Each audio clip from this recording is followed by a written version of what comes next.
This is Jordan Tower with JT News. Make sure you smash that like button, smash that subscribe, and let's get right into the news. Well, Kendrick Lamar does a interview ahead with Apple because Apple is, I think they're sponsoring the Apple halftime show. I think it's what it's called. So Kendrick talks about the beef with Drake and just how he likes the competition of rap and likes partaking in it. Up until this point, he would throw rocks and hide his hand, but this time he went toe-to-toe with Drake, and he did win. He will be performing that song at the Super Bowl, and it is what it is, you know. It'll be an interesting halftime show. I'm interested to see what he does, who he brings out. Lil Wayne's supposed to give some update today. He said he's going to skip the Super Bowl, and he's got something going on today. We'll see what that is. Speaking of little, is this the remix? Is this the surprise though? GELO Lil Wayne Tweaker remix, bro. You could have saved the anticipation of that. I mean, it's not that big a deal. It must be this, right? I was just thinking about it. I was like, oh, yeah. I was just thinking about that. I was like, what is this surprise? And then I'm like, this has to be it. Yeah, the remix drops tonight at midnight. Okay. They hopefully they did a video to it, too, because I'd be interesting to see what Wayne does to this, because that beat has the feel of Wayne early 2000s, you know? I'm glad he did this and didn't put Moneybagg Yo. Boosie would have sounded kind of cold on it.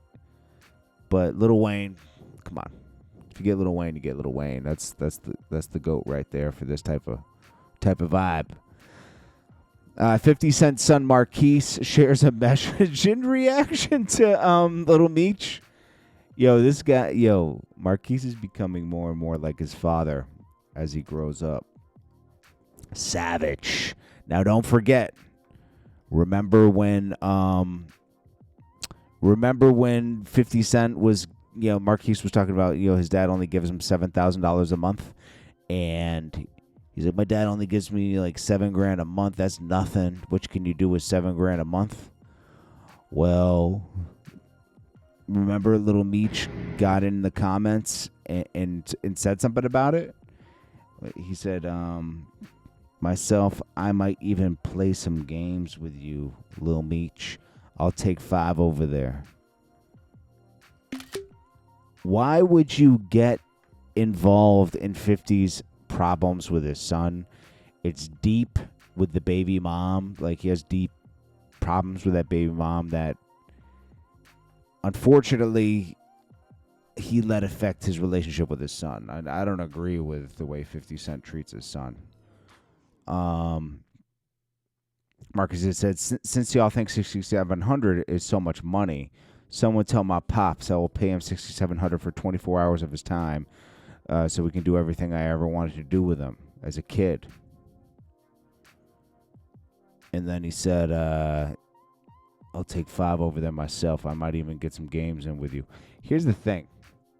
Lil Meech, you've been missing your father for 20 years. This was a goofy comment on his part. Your father's in jail. And now your father's home and destroying your future, right? With 50 Cent, because it's not just that he took a picture with Rick Ross. Guys, stop saying that in the comments. It's really because he came home and wanted to control the BMF series because he feels like it's his story and he should control it. It doesn't work that way. He sold the rights so they could turn it into a TV show. This is what happens with like the movie Blow. That's really Boston George's story, and he sold his rights to it, and they turned it into Wolf of Wall Street. What's his name? Something Jordan. I forget his first name. Jordan Belfort. No, his first name is Jordan. He sold his rights.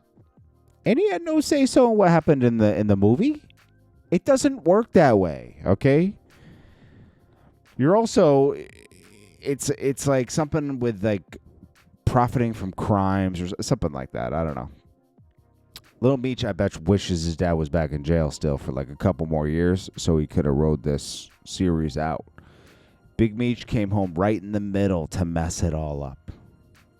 So anyways, this is what Marquise had to say. What's up, y'all? I woke up today and I had this overwhelming thought in my head.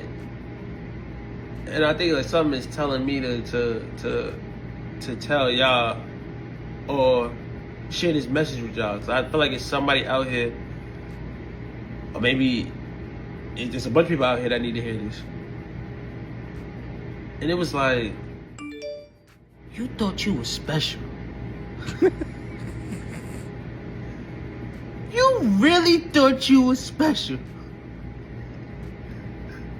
Who told you were special? You thought you were special. That's funny. What's up, y'all? Yo, that's good. Yeah, Lil Meech, you ain't that special, bro. Yeah, nasty work out here. And the reason why 50 Cent put this up now that I look at it, he wanted to create some tension backstage for Rick Ross and Big Meech and Little Meech.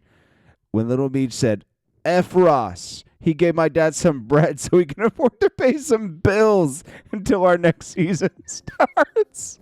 He totally embarrassed Big Meech that he's broke, right? Doesn't got any money to pay his bills. Big Meech ain't gonna get paid for this show. I think they gave him $80,000 or $100,000 to do this show. He ain't benefiting from the back end. Selling out an arena, they might make $4 million. They're gonna give Big Meech $100,000. Thanks, buddy. You were useful for us making this concert, bringing some more light to the concert.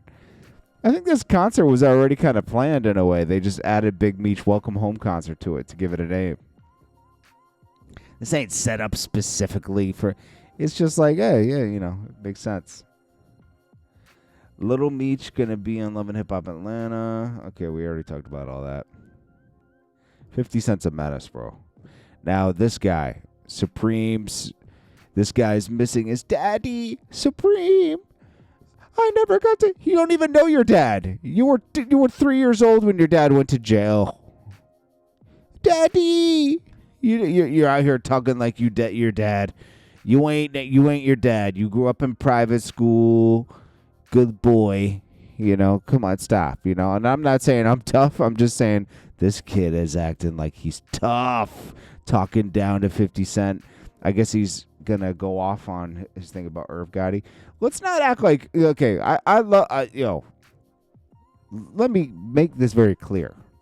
I think Irv Gotti's a legend. Without Irv Gotti, we wouldn't have DMX, Jay-Z, some of the greatest music we have, the Murder Inc. times. We wouldn't have, Irv Gotti's vital to the 90s and early 2000s of hip-hop. He shaped it. He worked with Def Jam, okay? He's vital. A vital piece. But what that doesn't erase what he did a few years ago when he sold everybody's masters at Murder Inc. and didn't give him $1. See all these artists doing deals right now with this and that? These artists didn't get that opportunity to do a deal. Ja Rule, Shanti, all them, masters sold. He got $100 to $200 million for that. Didn't give him anything. And he was talking shit. He was talking spicy. Got on Drink Champs. Yo, you don't deserve these. Yo, right next to Ja Rule, telling him, yo, these are my masters. You guys get to go out and do shows. This is how I get my bread. QC just did this recently to Lil Baby and them, and they didn't say nothing. QCP and all them, they got $300 million.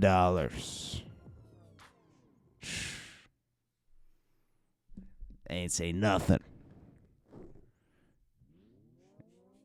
It's crazy out here, man. I'm just trying to figure out, right, on some real shit.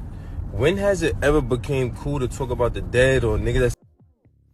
So he's referring to 50 Cent and and the way his reaction was to the whole Irv Gotti passing. He said smoking on that Gotti pack. Right? It's in jail. Or little kids. Like, what type of time niggas on? When has that ever was like a cool thing? Like, yeah, that nigga dead. Let me talk about him. Like, this kid acts like he grew up in the 80s and 90s. Niggas not 17, 18, 19. Niggas is 40 and 50, bro. Why niggas talking about niggas that's in jail, niggas that's dead, niggas that's sick? Like, that's some... Nah, come on, man. Like, when are we gonna really draw the line? Like, is no line ever gonna be drawn? Like, niggas just get away and do whatever they want to do, right? Because it's funny. Let this kid have someone try to take him out, and let's see how he reacts when that person passes. It's different, man. Listen, people have tried to end me in the music business. Some successfully kept me out of certain things. And some of them have passed, right? I don't got to say any names, right? And I could care less. I could care less. You know who I felt bad for? I felt bad for their families, you know? I did. I felt bad for their children, and I felt bad for the mother, and I felt bad if they had a spouse. But that when someone does something evil to you, you could care less.